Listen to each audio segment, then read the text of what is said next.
pada mata kuliah konseling sebaya dengan dosen mengampu Ibu Kairuna SPDM Besi. Sebelumnya, perkenalkan kami dari kelompok 2. Pertama, saya Risma Irwanti berperan sebagai konselor. Saya Ramadina Putri Nasution sebagai konseling. Saya Hurasana sebagai konseling. Saya Rizka Maulia sebagai konseling. Saya Rahmawati sebagai konseling. Baik, sebelum melakukan proses konseling, terlebih dahulu saya sebagai konselor menjelaskan apa itu konseling sebaya. Jadi, proses konseling non-profesional yang membantu dan mendukung teman sebaya untuk mengatasi masalah hidup atau mengembangkan potensi diri. Nah, lanjut lagi di sini dengan metode kelompok. Jadi, konseling kelompok ialah usaha atau upaya untuk mengentaskan atau menuntaskan masalah individu melalui suasana kelompok. Selanjutnya, isi pada proses konseling ialah terlebih dahulu saya sebagai konselor harus menggunakan sebuah azas. Yang pertama, azas yang kami sepakati ialah azas kerahasiaan. Yang kedua, azas keterbukaan. Dan yang ketiga, azas kesukarelaan.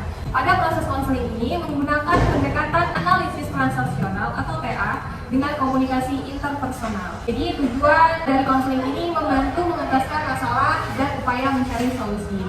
Baik, kepada konseling, mari kita menceritakan masalah-masalah kita. Saya berjanji akan menjaga kerahasiaan apapun yang akan diceritakan teman-teman saya ini dimanapun dan kapanpun. Baiklah, demi kelancaran proses konseling ini, marilah kita berdoa bersama-sama. Berdoa mulai. Baiklah, doa selesai. Baik teman-teman, jadi di sini teman-teman kan sudah sebagai konseling, yang dimana tugas konseling ialah menceritakan masalah dengan memperkenalkan masalah teman-teman, lalu mengidentifikasi masalah terberat apa yang harus kita entaskan ke depannya, dan sama-sama di sini kita mencari solusinya. Langsung saja kepada teman-teman bisa memajukan tangannya untuk memperkenalkan permasalahan yang teman-teman miliki. Jadi pembahasan saya itu ada di tugas. Saya sering sendiri saya jelek karena saya tidak mengerjakan tugas. Karena diakibatkan saya sering menunda tugas. Berarti masalah konseling Dira itu berwujud pada prokrastinasinya. Untuk melakukan proses penuntasan selanjutnya, kita mencari lagi permasalahan apa lagi yang mau diperkenalkan oleh teman-teman. Untuk teman-teman selanjutnya ada lagi.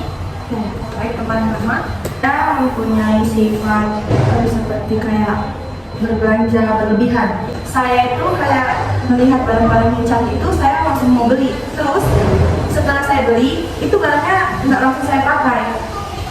Bisa tuh disimpan bertahun-tahun di dalam rumah. dan pada akhirnya nggak digunakan juga.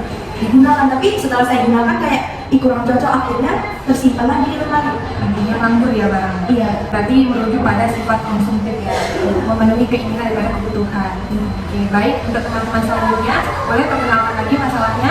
Saya kalau di sini saya memiliki permasalahan yang bisa dibilang permasalahan karir ya. Sekarang saya berkuliah jurusan pendidikan konseling, tapi saya masih bingung nanti setelah lulus dari kuliah dari pendidikan konseling ini saya masih bingung mau kerja apa, mau kerja di bidang apa. Walaupun nantinya kalau misalnya di konseling itu kan nanti biasanya jadi guru BK ya, tapi di sini saya masih bingung untuk depannya mau kerja gimana gitu. Berarti masih bingung ya untuk mengembangkan karirnya selanjutnya ke depannya, mau menjadi guru ataukah mau di bidang pendidikan atau mau di bidang industri gitu ya. Baik, untuk selanjutnya ada teman? Ya baik, Rizka. Saya bingung sama diri saya sendiri karena saya kurang berkomunikasi, kurang berbaur sama orang lain gitu. Terus tuh kurang bisa menyesuaikan adaptasi komunikasi dengan orang-orang. Contohnya ya orang-orang terdekat. Baik teman-teman, sebelumnya saya ucapkan terima kasih kepada teman-teman karena telah mengungkapkan ataupun memperkenalkan masalahnya kepada kita semua ini. Baik teman-teman, dari banyaknya permasalahan yang sama-sama kita miliki nih ya, kita bahas terlebih dahulu yang pertama-tama, yang salah satunya yaitu yang pertama masalah dari prokrastinasi ya, dan tugas. Jadi untuk teman-teman nih yang punya solusi untuk salah satu memotivasi diri supaya tidak menunda dulu tugas lagi, ada nggak gitu solusi dari teman-teman semua selain dari saya gitu? Kalau menurut saya sih tadi kan permasalahannya prokrastinasi atau seperti penundaan tugas gitu kan. Kalau saran dari saya itu Dira buat jadwal, terus tugasnya itu disatuin, setiap itu dibuat jadwal. Jadi nanti waktu mengerjakan tugasnya gampang, nggak bingung tugas mana yang mau dikerjain duluan. Setiap itu tugas yang paling mudah aja dulu dikerjain, baru nanti tugas yang susah-susah. Jadi lebih memudahkan dalam mengerjakan tugasnya. Kalau saran dari saya, Dir, coba Dira cari lingkungan yang nyaman menurut Dira, terus cari lingkungan yang tenang gitu, agar mengerjakan tugasnya itu tidak tertunda-tunda. Itu aja sih dari saya. Saran dari saya, memberi penghargaan ke diri sendiri gitu. Contohnya seperti selesai tugas, entah jajan atau beli sesuatu yang bisa bikin dirimu bersemangat atau lebih menghargai diri sendiri. Baik, kepada Dira, apakah saran-sarannya dapat Dira ambil atau terima? Mungkin dari teman-teman bikin semangat saya dengan mengerjakan tugas dapat terselesaikan, karena dari semua pendapat dari teman-teman saya dapat bisa lebih besar dari dalam mengerjakan tugas. Ya, terima kasih kepada teman-teman yang sudah memberikan saran dan solusinya dalam pengentasan masalah prokrastinasi yang dialami oleh teman kita Dira ya. Dan dapat kita simpulkan bahwasanya untuk solusi dari pengentasan masalah prokrastinasi ini yang pertama dari membuat jadwal ataupun self management gitu ya. Yang kedua mencari lingkungan yang membuat kita tenang dalam mengerjakan tugas supaya kita mengerjakan tugasnya secara kondusif. Lalu yang ketiga bisa juga memberikan self reward atau penghargaan diri gitu ya. Untuk masalah yang kedua boleh kita entaskan masalah konsumtif ya dari teman kita Rahma. Boleh kepada teman-teman, adakah yang mau memberikan solusi? Oke, menurut saya mungkin kamu harus mengubah pola belanja. Jadi kamu harus menyesuaikan mana yang keinginan dan kebutuhan. Boleh sesekali keinginan kamu beli itu sebagai self reward, tapi jangan sampai terusan dan menghabiskan banyak uang.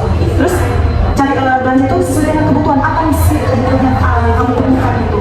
Jadi kita boleh aja membeli sebuah baju, tetapi harus kita tentukan kebutuhannya untuk apa, untuk kemana gitu. Jadi jangan sesuai dengan keinginan itu sih yang menurut saya.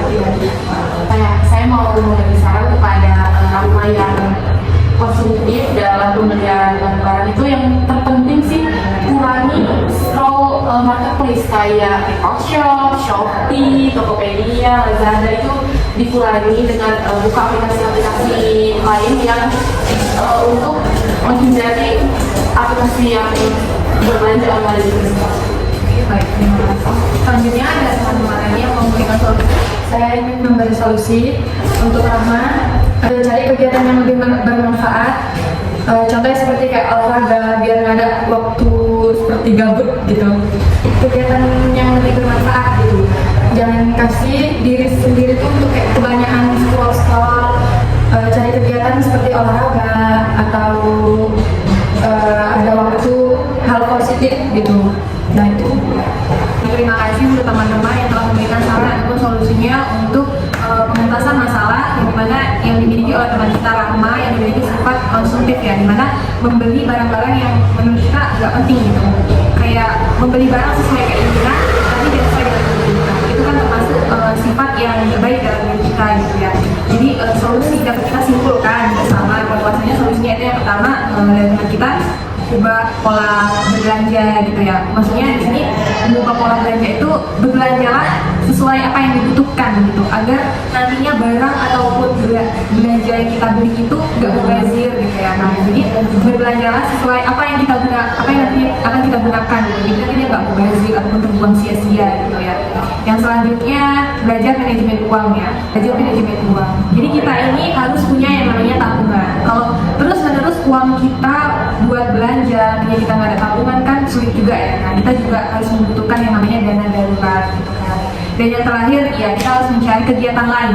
Jadi kalau gabut itu jangan terus-menerus yang namanya scroll medsos gitu ya. Lebih baik kita mengerjakan hal-hal yang bermanfaat. Contohnya tadi kayak olahraga gitu ya kan. Oke. Mungkin solusi dari teman-teman kita semua dapat diterima oleh teman kita Rahma. Saya terima karena solusi dari teman-teman sekali ini membuat pola pikir saya itu sadar gitu atas yang saya melakukan hal tersebut. Nah, ada nih permasalahan yang kita ataskan mengenai kecemasan karir yang dialami oleh teman kita dan Hasanah. Jadi menurut teman-teman nih, gimana solusi terbaiknya tentang kecemasan karir? Saya akan memberikan solusi untuk masalah. Jadi menurut saya itu kamu harus mengembangkan keterampilan kamu itu. Jadi dengan maksud mengembangkan keterampilan ini adalah misalnya kamu ada skill di berbagai bidang, apapun lah itu dapat kamu kembangkan dan kamu dapat inovasikan dan kamu bisa menghasilkan mana jalannya itu mana gitu. Terus sih dari saya pribadi. Mungkin ada yang lain? Saran dari saya untuk saya, coba kamu cari dukungan seperti diskusi dengan orang terdekat. Biasanya kamu orang terdekat kamu itu siapa? Keluarga kah? Apa teman atau pacar? Kalau diskusi dengan orang terdekat itu membuat anda itu kayak lebih paham dan dukung. Itu dari saya. Saya buat rencana karir, terus buat dari sekarang atau tujuan kamu nanti mau kemana sesuaikan sama skill yang ada di diri kamu gitu, biar nanti pas udah ngejalanin karirnya cocok sama diri kamu gitu. Itu aja sih. Baik, terima kasih bagi teman-teman yang telah memberikan solusi terhadap pengentasan masalah yang dialami oleh teman kita di Hasanah, yaitu tentang kecemasan karir yang teman kita. Apakah solusi dari teman-teman kita semua ini dapat diterima atau menjadi motivasi? Ya, terima kasih kepada teman-teman yang sudah memberikan saran dan solusi terhadap masalah saya kayak tadi buat rencana karir, dari keterampilan, sifat pada orang terdekat yang mungkin tadi kepada saya itu. Terima kasih. Saya Ya, untuk tambahannya dari saya, kita nih sebagai seseorang yang masih kayak orang tua dan kita anak, lebih baik kita ikuti acara-acara seminar karir gitu ya kan. Contohnya kayak yang kita kan kayak kampus kita memiliki bantuan karir nih kayak CDAC kursi. Kepada teman-teman, kita berikan solusinya untuk teman kita bisa. Teman-teman, boleh? Jadi saya mau cuma sama diri untuk mendekatkan diri berbicara dengan orang terbaik. Karena kamu dari kamu berbicara dengan orang baik, kamu bisa membangun berkomunikasi sehingga kamu tidak menjadi orang yang susah berkomunikasi. Karena dengan kita berkomunikasi dengan orang baik, kita dapat mencarikan karakter dari semua orang, dan semua orang kamu punya karakter yang berbeda. Dan kamu dengan karakter orang berbeda, kamu dapat menjadikan penyesuaian diri juga kan? Oh, si ini begini karakternya. Kalau saya bicara sama dia, begini karakternya. Terus kepada lain begini, gitu. Jadi kamu dapat menyesuaikan diri kamu gimana gitu. Dengan kamu bertemu dengan orang-orang baru, itu dengan orang baru. Jadi itu sih cara dari saya. Dari teman kita jelas selanjutnya. Saya mau memberi saran kepada Rizka Mulia. Coba kamu bergabung dengan orang yang dipercaya. Coba ubah pola pikir kamu. Jangan anggap semua orang di sekitar kamu itu benci sama kamu. Jadi saya ingin memberi saran kepada Rizka untuk kamu yang sulit berkomunikasi atau beradaptasi dengan hal baru, untuk saran dari Dina dan saran dari mereka yang sulit dipraktekkan untuk berkomunikasi dengan say hi langsung dengan orang baru itu sulit kan. Jadi menurut saya itu di awal itu diskusi, perbanyak ngobrol bareng orang mereka dulu, seperti keluarga, teman, sampai keluarga sih pasti lebih dekat gitu dan lebih mengerti. Jadi dari keluarga itu sering berkomunikasi, sering diskusi, pasti nanti akan terbawa juga di kehidupan dan di kuliahan, jadi lebih gampang berkomunikasi dengan teman-teman yang ada di perkuliahan. Terima kasih untuk teman-teman yang telah memberikan solusinya untuk teman kita Rizka. Bagaimana dengan Rizka?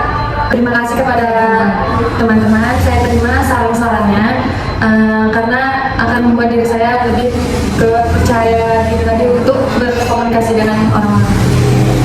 Itu tadi kesimpulan dari solusi dari teman-teman atau pementasan masalah Rizka gitu ya. Untuk tambahan dari saya ya Rizka, kita itu sering ngobrol sama diri sendiri sih. Kayak kita ngobrol sama teman, sama orang-orang yang kayak belum kita percaya gitu. Kayak ya udah ngobrol aja antar pribadi gitu, antar personal gitu. Itu cara kita untuk bisa berkomunikasi dengan orang-orang supaya kita berkomunikasi secara lebih baik gitu. Dari permasalahan teman-teman semua sudah kita berikan solusinya secara bersama-sama. Semoga apapun yang masalah yang teman-teman punya itu termasuk masalah-masalah yang secara umum kita miliki gitu ya, kita miliki bersama. Tapi sebelum-sebelumnya kan kita sudah mencari solusinya dalam pengentasan masalah-masalah kita. Semoga kita dapat termotivasi, dapat mengubah hal-hal buruk yang ada dalam diri kita sebelumnya. Kita dapat motivasi ke depannya. Seperti tadi masalah dilarang, kita dapat sama-sama mengubahnya supaya tidak menunda-nunda pekerjaan lagi gitu ya. Jadi kita dapat menjalankan tugas atau pekerjaan kita secara fleksibel gitu ya, secara kondusif, efektif gitu. Yang kedua tentang konsumtif ya. Semoga kita kedepannya nggak jadi orang yang konsumtif gitu. Kita lebih menginginkan kebutuhan daripada keinginan kita. Dan untuk kecemasan karir, semoga kita juga dapat menentukan karir kita gitu ya teman-teman ya.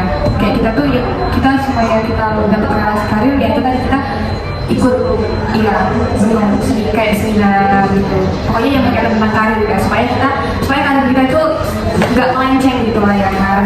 Nah yang terakhir tentang komunikasi. Tadi ketika kita ingin membangun komunikasi baik terhadap orang lain, kita juga terlebih dahulu harus membangun komunikasi terhadap diri kita sendiri. Semoga ya teman-teman mengertilah apa yang kita sebutkan bersama. Itulah teman-teman proses konseling kita dengan konseling sebaya secara kelompok. Kita akhiri terlebih dahulu proses konseling sebaya ini. Semoga teman-teman semua bisa mendapatkan apa yang teman-teman harapkan. Sesudahnya saya ucapkan kepada teman-teman semua